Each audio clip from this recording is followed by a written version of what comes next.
Good morning, everyone. This is John Shaw, the director of the Paul Simon Public Policy Institute at Southern Illinois University in Carbondale. Thanks for joining another edition of our series, Understanding Our New World. And today we're really delighted to be joined by Dr. Rachel Kleinfeld, who is a senior fellow at the Carnegie Endowment for International Peace. Rachel works in Carnegie's Democracy, Conflict, and Governance program. Rachel grew up in Alaska. She went to undergrad at Yale and did graduate work at Oxford as a Rhodes Scholar.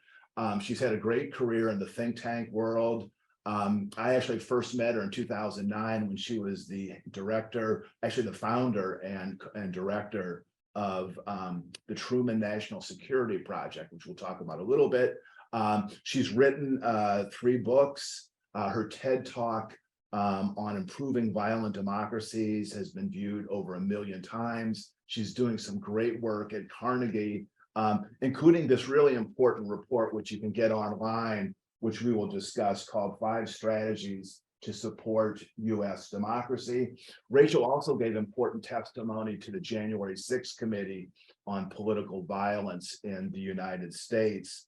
And she's currently on a business and reporting trip in Europe. She's in France, and we're very delighted that she took some time to break away from meetings and joined us. So good afternoon to you, Rachel. Thank you. So glad to be here. So Rachel, in your website, you say that you grew up in Fairbanks, Alaska. You said you were raised in a log house on a dirt road in Fairbanks, Alaska. First of all, how did your folks get to Fairbanks, and what was it like growing up in Alaska? I loved growing up in Alaska. My parents came up there really to make careers for themselves. It was the 60s, and my dad wanted to be first in politics, then in the law, and he ended up becoming an appellate court judge because the frontier is still a frontier back then, and there were a lot of roles that needed to be filled. And my mom did really important and useful research on teaching Native Alaskan students and how best to do that in a place in which the villages are very spread out, and figuring out how to provide adequate and good teaching is tough. So they fell in love with the country, and I lucked out in growing up there. Alaska is a very remote place when I was growing up. Now much less so. Now the internet has brought everything closer together, but I'm a pre-internet person, and so you really felt like you had to make your own way, and I think that's been a useful lesson. Well, one thing that you did, as I remembered from our interview some years ago, was that you, I think at the age of 16, created an Amnesty International chapter in Fairbanks. What was the impetus behind that, and how did that maybe even that early experience shape your future work? Oh, yeah, I created 3 actually. I created one for my high school, but I went to a little Catholic school. And so then I created one for all the public schools, all the public high schools. And then I was also taking classes at the university. So I created one at the university. I think when I was 16, I went to the former Soviet Union. It was just becoming Russia at that time. It was 92. Things were really falling apart. And there's nothing like seeing totalitarianism just as it was falling apart into really anarchy to make one appreciate things like human rights and civil liberties and political liberties, and frankly, just a functioning government. And so I'd always cared about those issues, but it was very galvanizing. And I came back and started a number of amnesties to make sure that Fairbanks youth, such as they were small but mighty, would understand the issues. Well, so then tell us about your journey from Fairbanks to Yale, and then from Yale to Oxford, in terms of what were sort of the intellectual interests you were developing, and was there a through line between Yale and Oxford in terms of things you were studying and what you were passionate about? Sure. So I'd always been raised that we would go back east to college. My parents were both East Coast intellectuals. They'd gone to school at major East Coast universities. So we grew up in this little log house that was inundated with newspapers and magazines from the rest of the world, pre-internet. And there was this assumption that my brothers and I would go back east for college. And I assumed I would go to a small school. There were only 19 kids in my graduating class.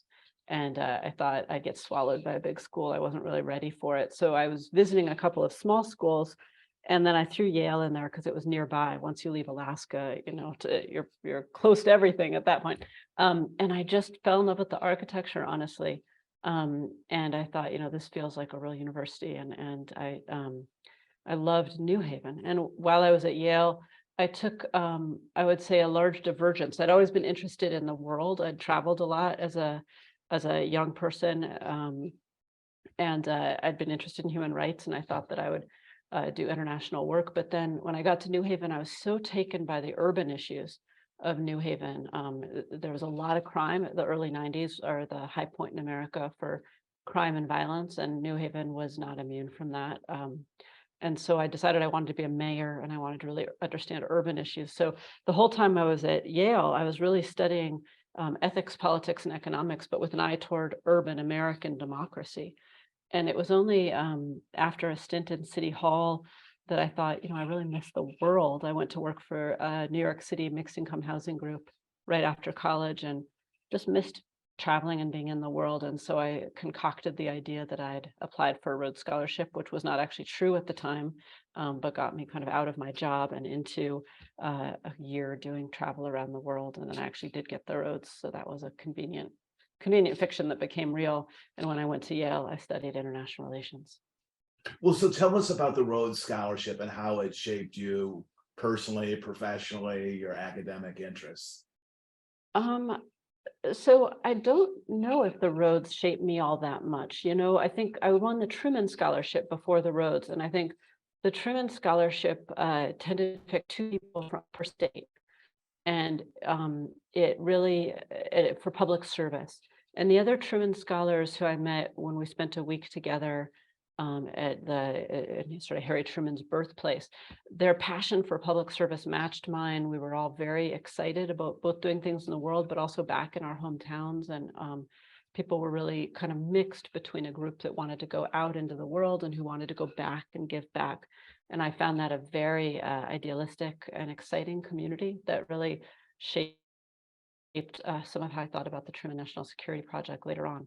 The Rhodes community was a little bit different. I served on Rhodes selection committees for a number of years after winning the Rhodes. And I think it's a problematic scholarship, to be honest. The assumption that Rhodes scholars are some sort of gigantic elite puts a lot of pressure on young people. And I think a lot of them implode under that pressure. They don't live up to their own expectations, and they have trouble kind of meeting the belief of what other people put into them. And so at Oxford, I hung out with Rhodes Scholars, but I really got to know people in my college that were from all over the world. And I got to see the world because it's very cheap to travel once you're in England. And so I got to travel a lot, and I really learned and benefited a huge amount from the scholarship. But I think there's pluses and minuses to it. And so when you finished the Rhodes, did you immediately move to DC and kind of enter the think tank world? No, not exactly. I finished the Rhodes. I tried to get a job in DC. It proved really hard to get a job in DC, actually. I was not inundated with offers, I must say. And I was married at the time to my first husband, and I needed to support us because he was finishing a PhD. And so I also needed to make enough to support a new family. But I moved back to Washington. I got a job at Booz Allen Hamilton, doing international development work and doing all sorts of really interesting work.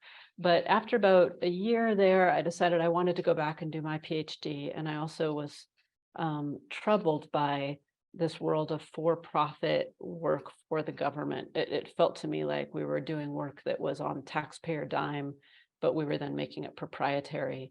And I felt uncomfortable about that. So I left Booz, even though I'd really enjoyed it and done really interesting work. I went back to Oxford to finish my PhD using a little bit of extra Rhodes money and also the Truman Scholarship money. And then after that, I sort of pinged back and forth between the workplace and Oxford because I had started the Truman National Security Project not long after, and ended up working on the PhD on weekends while starting this new nonprofit. Well, let's talk about the Truman National Security Project. That's actually one that we first met, I think, in 2009. And you co-founded it, you directed it, I think, for a decade.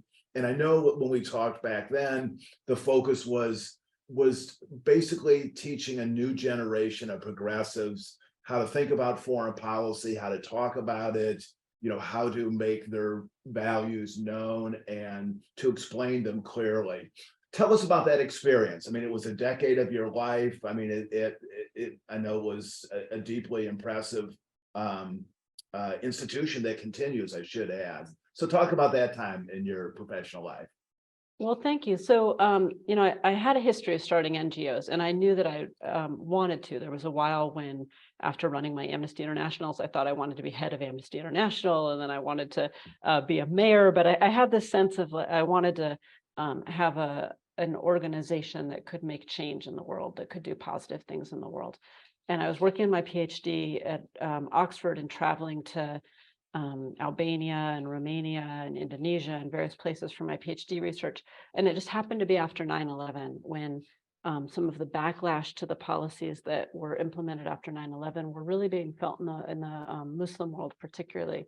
And so as I was traveling for my PhD dissertation, I was seeing this backlash, seeing when I was at Booz Allen, one of my jobs was to look at how various measures intended to protect the United States from terrorism were actually having just devastating effects on the economies of a lot of developing countries, and that devastation was in fact causing people to go into lives of crime of one sort or another that were coming together with terrorist groups in parts of those countries. So it was having just a direct backlash from what we were intending. And I thought, there needs to be an answer to this, because at that moment in history, national security was extremely important electorally. You weren't going to win if you didn't have a strong national security platform after 9/11.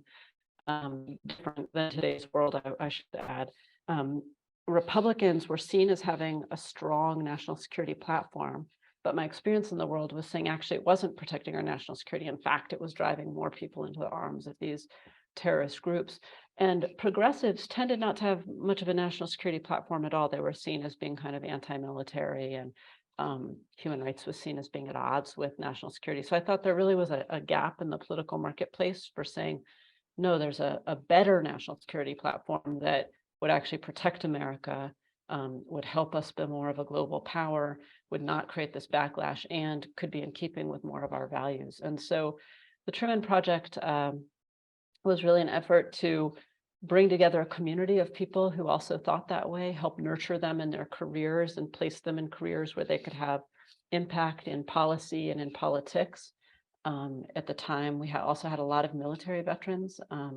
And so we had those military veterans communicate about those policies to try to affect policy change in the world. And I would say for the first decade that, as you said, it's still going on. For the first decade, we amassed just an amazing community of leaders, of people who really wanted to give back and who've made just immense difference in the world since then.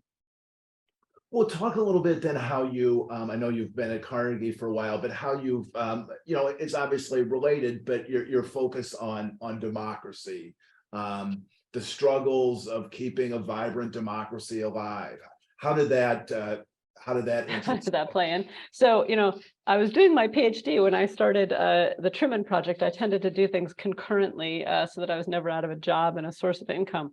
But the PhD was on rule of law and how you build the rule of law overseas. When I decided not to be a mayor, not to do urban work, I sent myself on a series of internships, really, in different places around the world. I was very interested in international development. And the first place that I went was India.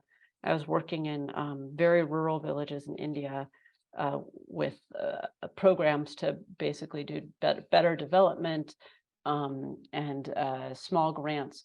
And one thing that I saw in these villages in India was how violence, often violence supported by the state, but carried out by landlords in a kind of feudal economy, was playing a huge role in holding back economic development. And I didn't see in the literature at that point, no one talked about violence when they talked about economic development. And no one talked about violence really when they talked about democracy.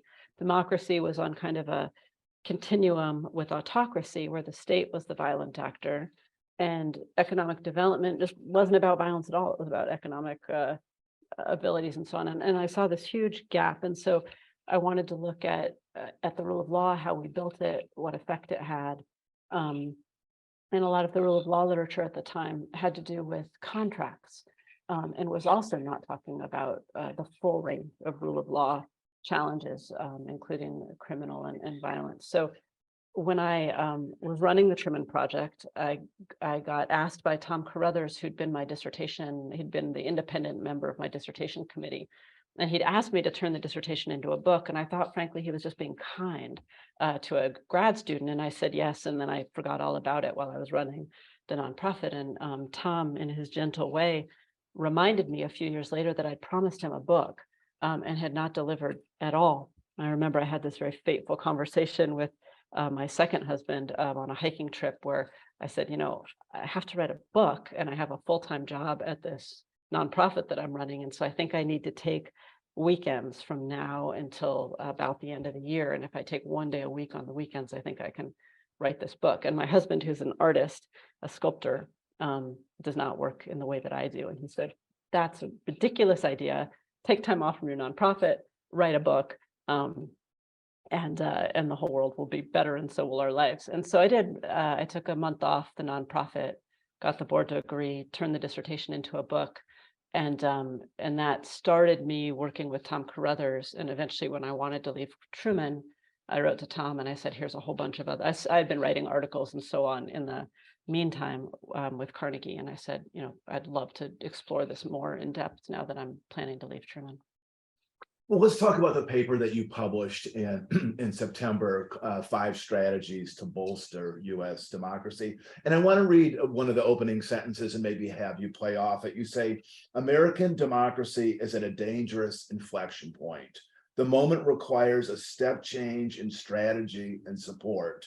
Without such support, the country faces a democratic setback potentially as serious as the ones already occurring in India and Hungary, and the nearly 100-year reversal that occurred following America's Reconstruction era. And then you go on to say, you're talking about since the end of the Cold War, most democratic failure globally has been caused by elected governments using legal methods such as gerrymandering and technical rule changes to derail democracy. Their destruction of democracies have been supported by pluralities and majorities of their citizens whose polarization leads them to back policies that harm democracy to ensure their side prevails. America is on precisely this path. That's a lot to unpack, but just talk about that. Sure. So I think that a lot of people take America's democracy for granted. It's, we're fish and this is the water we swim in. But I'm a comparative scholar, and I've seen a lot of countries where democracy comes, democracy goes. America is the world's oldest democracy, and so there's a reason we take it for granted. It's also a democracy that's had some serious setbacks. So people often seem to forget that for 11 states, for 100 years or almost 100 years, we had one-party rule backed by violence. And we still called ourselves a democracy. We were a democracy at the national level, but not in those 11 states. Scholars like the folks who have written about it the most call it autocratic enclaves. That's what you call these kind of one-party rule areas. And so the idea that we could have a period like that is not impossible. We've also called ourselves a democracy while having some distinctly problematic periods, such as the Gilded Age, which was the last time we were this polarized. And in that era, you had the New York State legislature was just openly bought by plutocratic elements that, state legislatures there was a price tag on them. It was sort of well known, the level of corruption that permeated urban machine politics, Democrat and Republican, was really vast. And so again, we called ourselves a democracy, but there was violence used against strikers. The Insurrection Act was called out multiple times during that period to use against strikers. Immense othering, the Ku Klux Klan came back at the end of it in the 1920s, and immense corruption, and we came out of it. And so what I wanted to do with this paper is first of all, remind people it can happen here. America is not immune from these forces of history. India and Hungary, the countries I mentioned, have both been demoted to partially free from free countries in the Freedom House Index. I sit on the board at Freedom House, and those are not lightly taken decisions. We're seeing a 16-year reversal globally in democracy, and the United States is actually on one of the fastest downward trajectories. And so I wanted to make people aware that things we take for granted aren't always here. Things can turn around in a negative way, but that we have agency, just as we had during the Gilded Age, just as occurred during the 60s. We can rebuild our democracy in a real positive way. We just have to be serious about the level of threat and about what needs to be done. And you argue in this paper that American politics has changed fundamentally in the last 20 years. And while you're critical of both parties in different ways, you say the biggest shift has been the change in the Republican Party, and particularly the notion that a number of its leaders no longer really support the kind of democratic norms and traditions that have been a bedrock of American and even Republican policy for, since the time of Lincoln.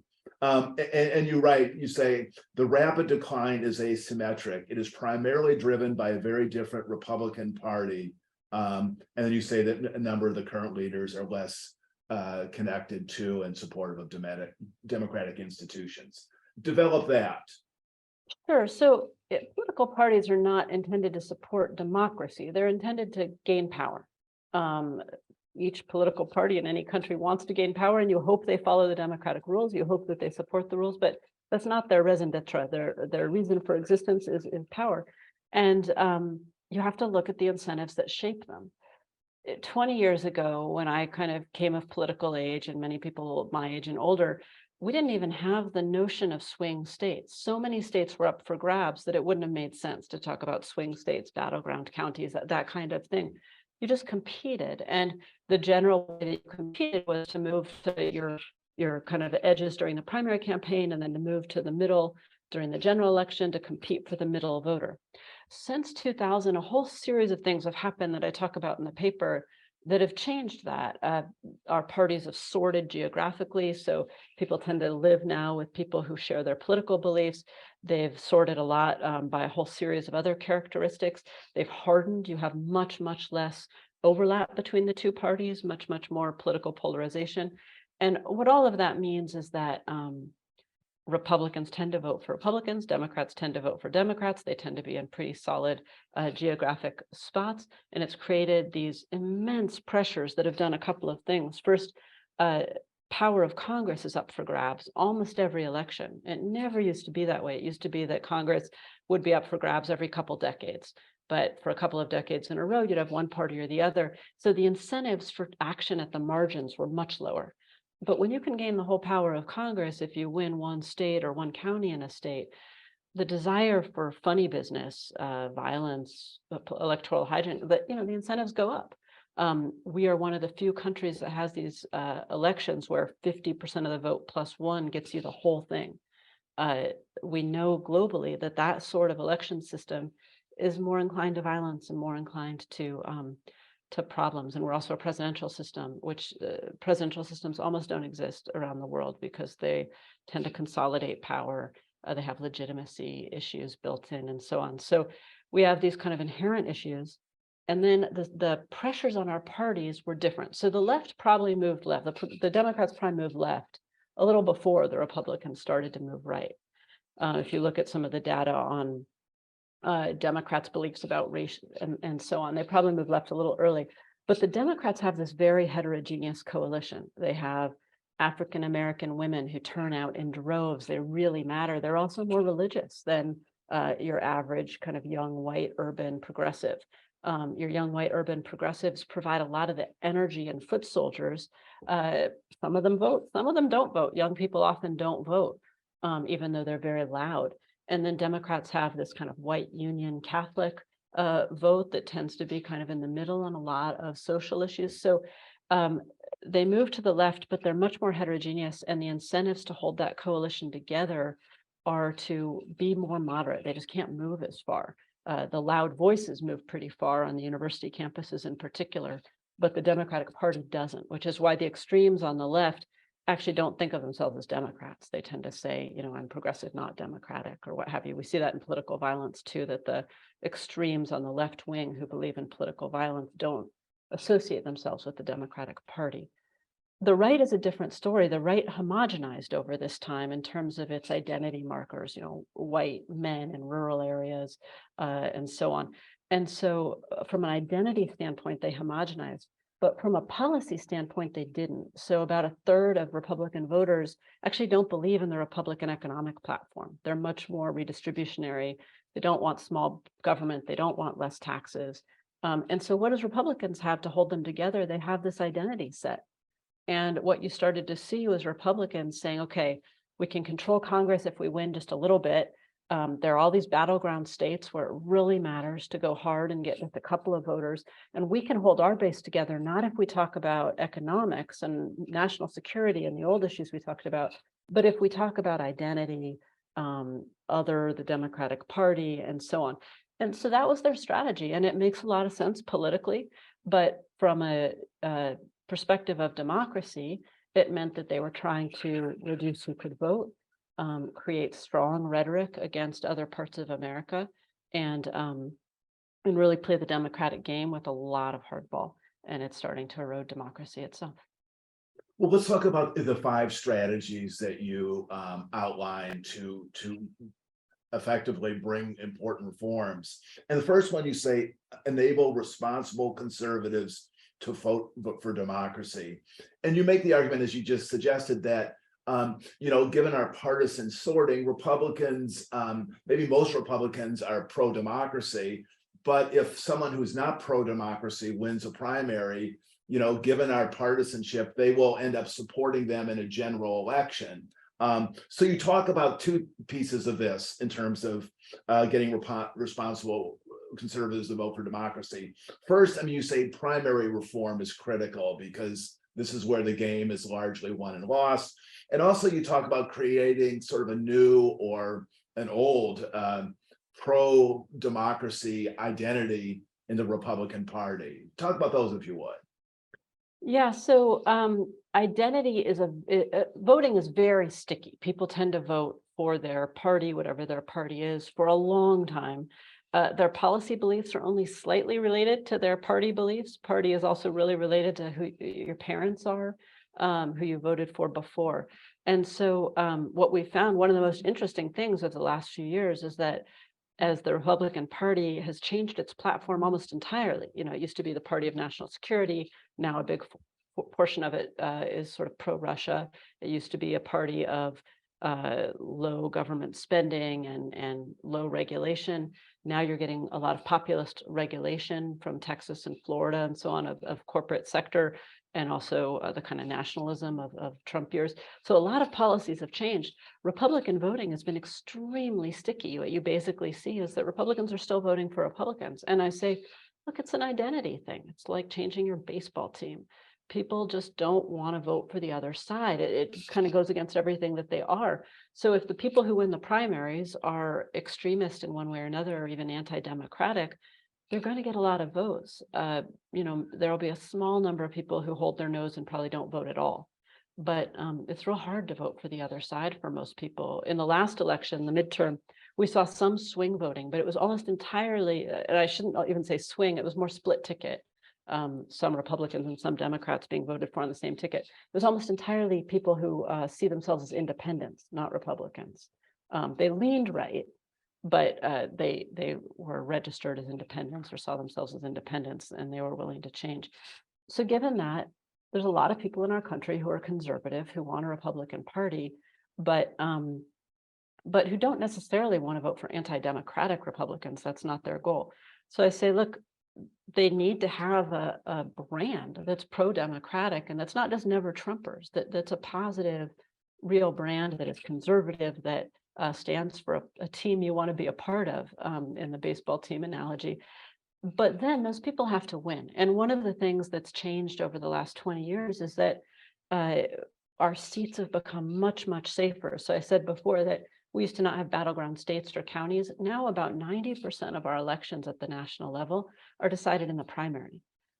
We're so sorted. It's not just gerrymandering. We just live in different places. And so if that's the case, you need primary reform so that the more extremes who tend to come out in the primary, you get very small levels of voting in primary, 5%, 10% of your electorate deciding on the person who wins, and then that person going on to win because a Republican always wins this district or a Democrat always wins that district. So There's a lot of ways to do primary reform. Alaska, where I'm from, just passed a Final Four. Nevada just passed a plan to pass a Final Five. They're thinking about it. Maine's had movement in this direction. My own city, Santa Fe, just moved in this direction. And what these different flavors do is basically say you can have Republicans run against Republicans, libertarians run against Republicans. You can have different flavors, and the same on the left. You can have progressives run against centrists, or working class left run against identity left. And what that means is that, first of all, the parties actually know what you want. What are your policy beliefs? They don't know in the current world. All they know is your partisan belief. But if you have a bunch of flavors, they can actually tell. You can also express that you are a conservative and pick someone who matches your ideology more. So in Alaska, for instance, lots of people really didn't like Sarah Palin, and they don't like Sarah Palin not because of her Democratic credentials or what have you, but because she left the governorship in the middle of an economic catastrophe in Alaska and just sort of abandoned ship to be the running mate of McCain, and Alaskans didn't like that. So lots voted against her, but they also voted for a very conservative governor, lieutenant governor, and for a Democrat that they sent to Washington. So ranked choice voting, primary reform, Final Four, Final Five, these give you the ability to express your identity as a conservative or as a progressive without being stuck with whoever you won the primary. The second point you make is reduce the social demand from the right for liberal policies and politicians. And here you refer to just the notion that so many, particularly we can say, white men feel threatened economically, culturally, and there is kind of this dignity deficit, which makes them vulnerable to the calls of more authoritarian leaders. Talk about that. So there is this issue with white men, but frankly, there's just an issue with men, which I talk about. The male vote, I'd have to look at the exact numbers, but more Asians, Latinos, and African Americans voted for Trump in 2020 than voted for him in 2016. So it's not just whites. And you saw the African American male vote jump. I think it doubled. Latino vote went up quite a bit from both genders. What you're seeing is, I think, a sense that a number of groups in American society are losing in a kind of zero-sum game. And the left and right are both responsible for this. I think the left's ways of phrasing identity, while I understand that there's a need to right historical wrongs, have led to these very thin notions of identity. You're either white or you're something else. There's no notion that you could be white Italian, white Irish, have a lot of different historical senses of who you are.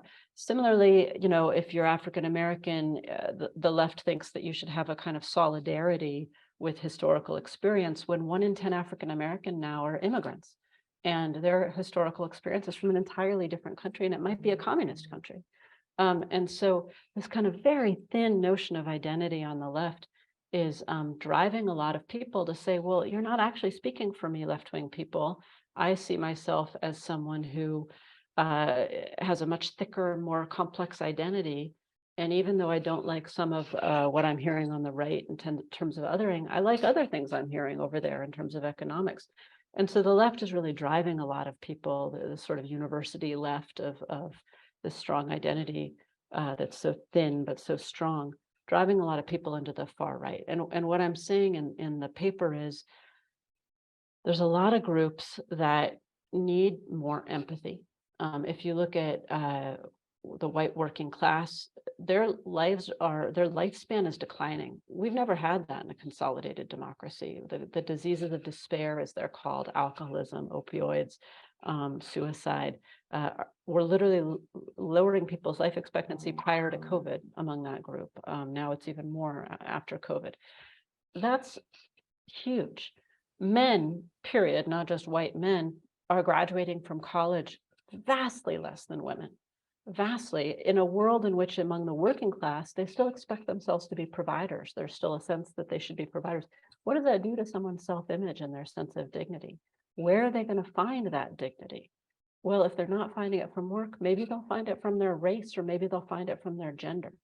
We see in the political violence world that uh, gender hostility, a sort of gender hostility index that looks at hostility toward women, is actually the greatest predictor of political violence on the right and the left. But it's bigger than the racial index. Racism, however, is highly connected on the right with gender hostility. And so what you're seeing is this anger bubbling up, and then high income people from generally the left, which is more college educated and so on, saying, how dare you say these things? You're the winners. You know, you're coming out better than so many other people who are minorities and so on, without really empathizing with the fact that, you know, if a white working class person, or if an African American working class man are both doing badly, and the African American's doing a little less well, they might both be pretty angry. And the white working class person might not feel that great, just knowing that they're slightly better than someone else if they feel like they're really losing out. And so it's really an argument for just more empathy, and stop driving people into the arms of the far right, and start thinking about what would make all Americans' lives better. How do we make this democracy start working for people, whether they're African American, LGBTQ, white working class, et cetera. People have complex identities, and they need to feel like there's a future in America for them. Well, that connects with the next point you make, which was for the left to stop maybe talking about, or just talking about, democracy as kind of an abstract ideal, and focusing more on delivering good government. And you write, people cannot be rallied around democracy when they're worried that their kids are going to school in trailers, their babies are going hungry, they can't pay for health care, and voting doesn't change anything. The importance of just performing and having a government that works.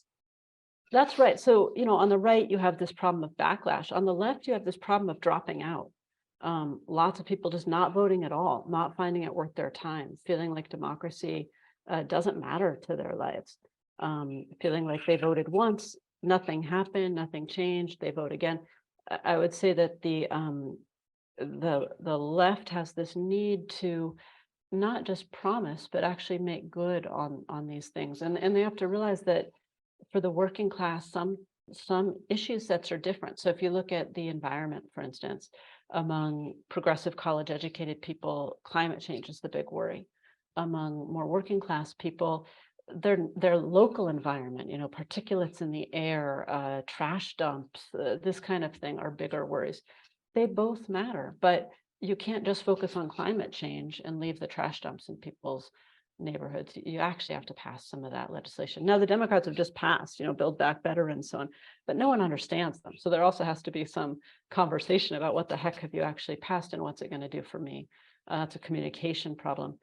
But there are some issues that aren't just communication, that are really about being a little less ideological and listening to people's lives. And I focus in the paper on violence, which is a subspecialty of mine. You know, the left, after the BLM protests in 2020, was very negative on the police for very good reason. But what we've seen since then is the largest one-year increase in the murder rate in recorded history in America. And then it rose again in 2021. Murder disproportionately falls on young African American men, and so by a lot. And so what we now have is a homicide clearance rate that's less than half. So you have people being murdered. By and large, young Black men are being murdered at much higher rates. Yes, there's police brutality, but there's also just this murder problem, and at least half the murders aren't being solved.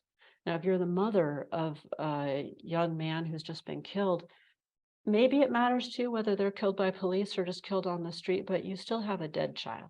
And what I'm saying to the left is, look, answer the mail, help people deal with these problems in a real way, a real empathetic way. Don't just stand on an ideology, because these are real people facing this, and they're your base, and they're either giving up. Some of them are moving to the right because they feel taken for granted. And democracy just has to actually meet them where they are. And you also argue that to shore up our democracy, we need to do things that are just not necessarily political.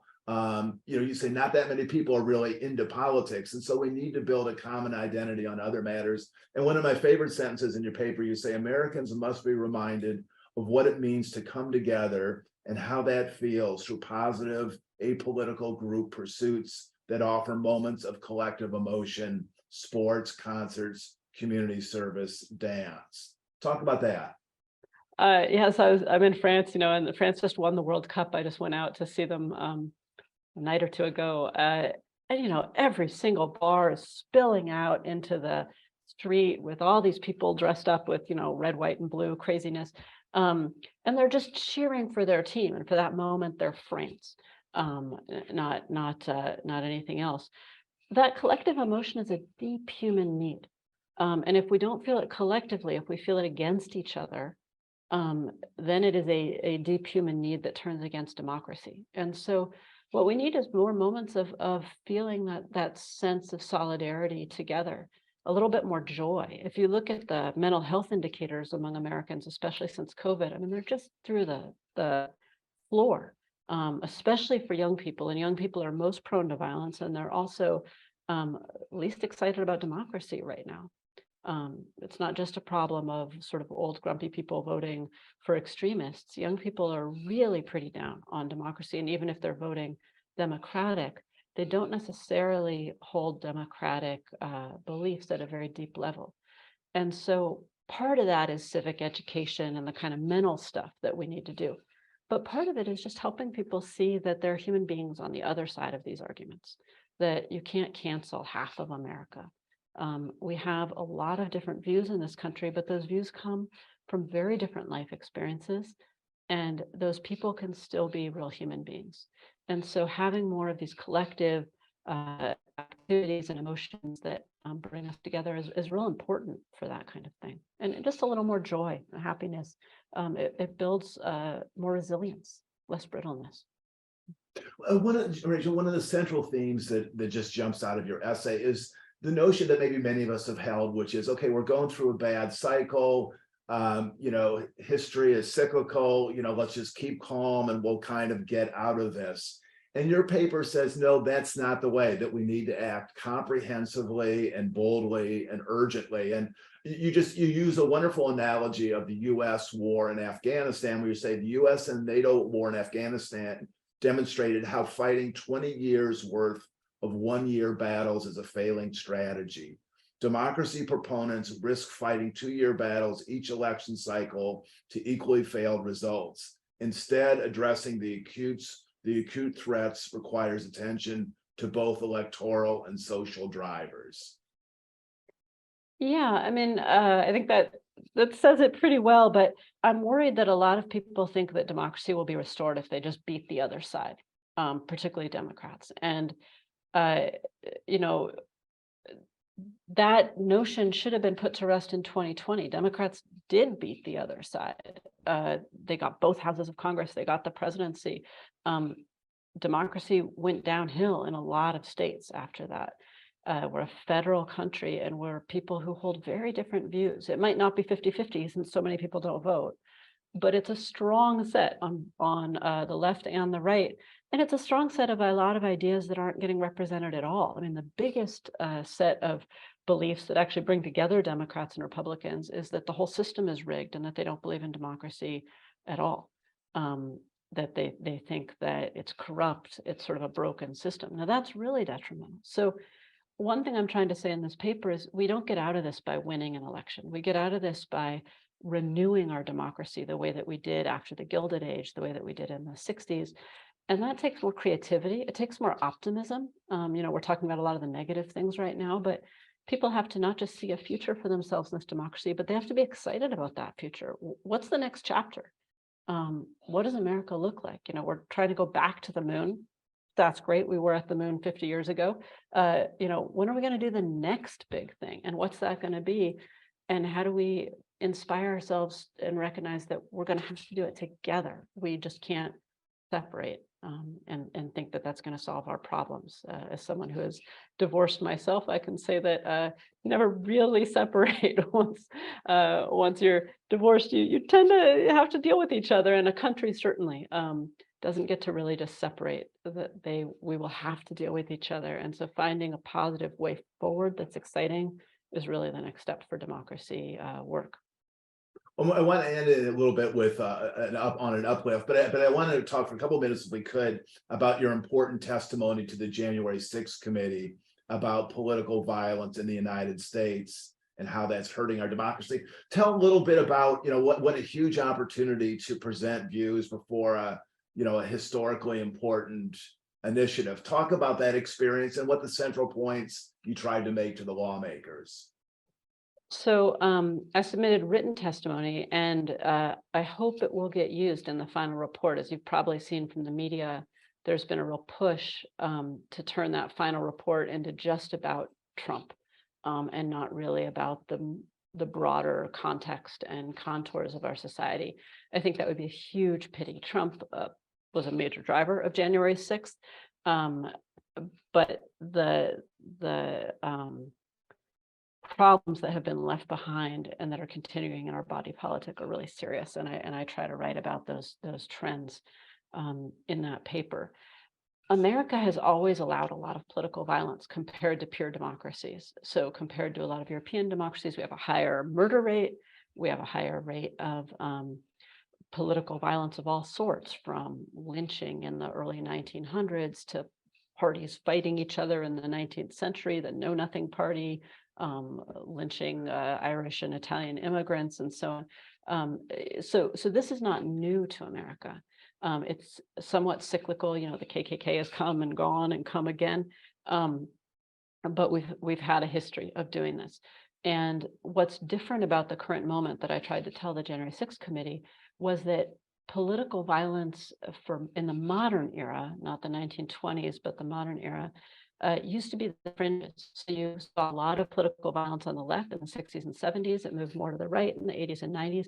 But in both cases, it was fringe groups, generally disavowed by major political parties, not mainstream. And what we've been seeing since the rise of Trump is this mainstreaming on the right of political violence. So you still see the left has this kind of fringe political violence, and it's real on the left. You see it in the surveys, but it's still very fringe. It's not mainstream. It's disavowed by the major party. But on the right, what you've seen is this infiltration. I write in another paper about militia activity that's been accepted into local GOPs in Nevada and Miami-Dade, in parts of Michigan and so on. And in Wyoming, the GOP, the head of the GOP is an oath keeper, has declared that. So what we've seen on the right is this mainstreaming of the violence, this acceptance of it as more normal, a normal expression of political activity, that if government can be considered a regime or a tyranny, then you can use violence against that, just as we did in 1776. That's fundamentally breaking the rules of the democratic game. There's always going to be crazies on the fringes, but to bring them into the mainstream and accept them is incredibly dangerous, because the people who commit violence themselves tend to be a little off. Normal people really have a hard time committing violence as adults. But once you normalize violence, you create targets for a lot of people for when they're having these bad moments in their lives. Now they know who to target. And so it's not just that you get the political violence on January 6th, you get things like the recent shooting in Colorado against the gay club, where people are sort of hearing this rhetoric about groomers and so on. And when they have their break and they decide to go shoot, they now know who they're going to target. And that's what we're starting to see in America. I don't think I need to say just how dangerous it is. And you point out in your testimony that threats on members of Congress have risen. I think you said they're 10 times as high now as they were just 5 years ago. And then also just local government officials, a school board member who's doing really hard, unglamorous, grinding work, taking time away from their families, et cetera, is being, subjected to death threats and so forth. So from top to down, it is just making democracy a frightening thing to participate in. That's right. I mean, this is really your neighbors. Yes, there are the 10 times more threats against members of Congress. It's also affecting who can run. In Georgia, one of the candidates spent almost $1 million on security. Ted Cruz spent $600,000 on security. So, these are not small numbers, but when you're at the local level and you're seeing these threats against public health officials, school board officials, mayors, they're all through the roof. And, those are not glamorous jobs. In a lot of states, they aren't even full-time jobs. They're full-time jobs, but they pay part-time salaries. So you need to have multiple jobs to just do it. And it's especially things like school board.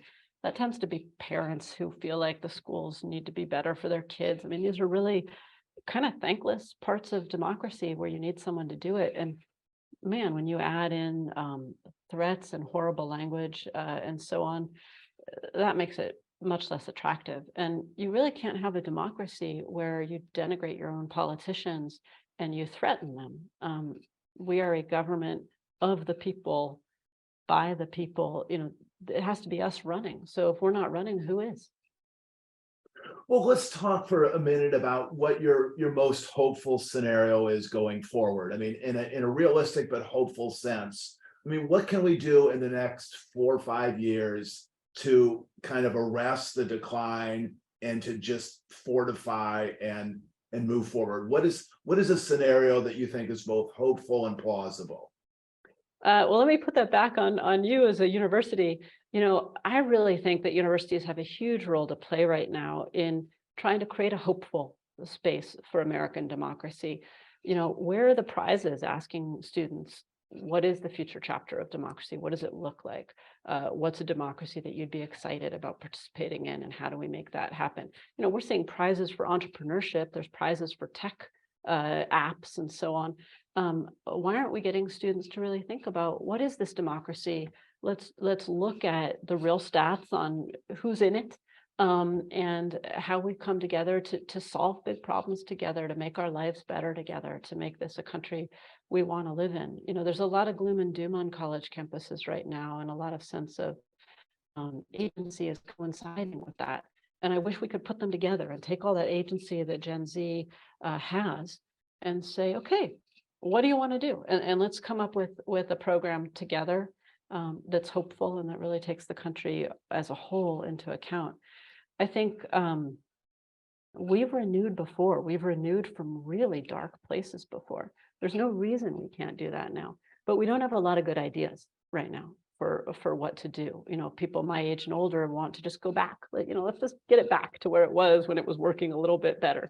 That's not very attractive. A lot of people didn't think it was working well. So let's think a little bigger. I'm out here in Europe right now, and there's all sorts of experiments going on with local democracy, fluid democracy, digital democracy, and it's not all on the net. It's also kind of communitarian democracy activities together that are getting around the old left-right binaries and are looking at different ways to act as a collective. So I think there's a lot we can take from a lot of different places. We just need to really start making that a priority of future forward positive thinking. And I think that would do a lot, especially for a generation that's just been through COVID and the financial crisis and so on, and needs a little bit of positivity.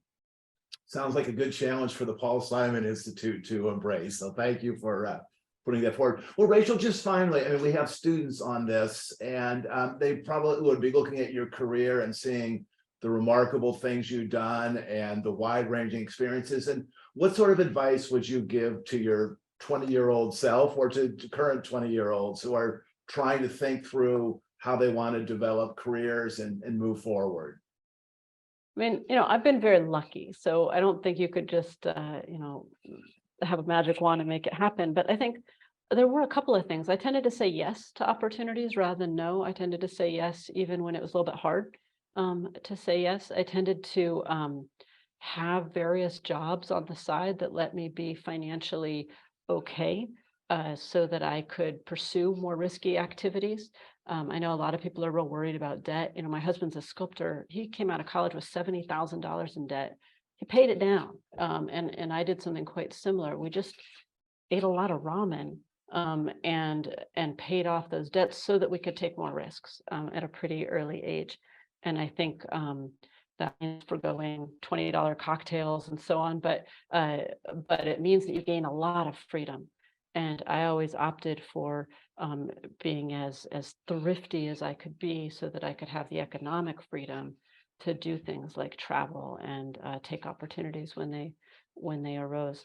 So I think that meant a lot. I also traveled as much as I could, especially as a young person. It's easier to travel, and there's just nothing like being on the ground in another country. I would find every time I was on the ground in another country, all the newspapers, everything I read about the country, it wasn't that it was wrong, but it just wasn't right. It wasn't quite as nuanced, quite as thoughtful, quite as locally grounded. And you just gain so much more understanding when you're on the ground. You see how people live, you break bread in their houses and so on. And so I think you really can't overestimate that experience of just being in other places and really understanding, including in our own country, I should say.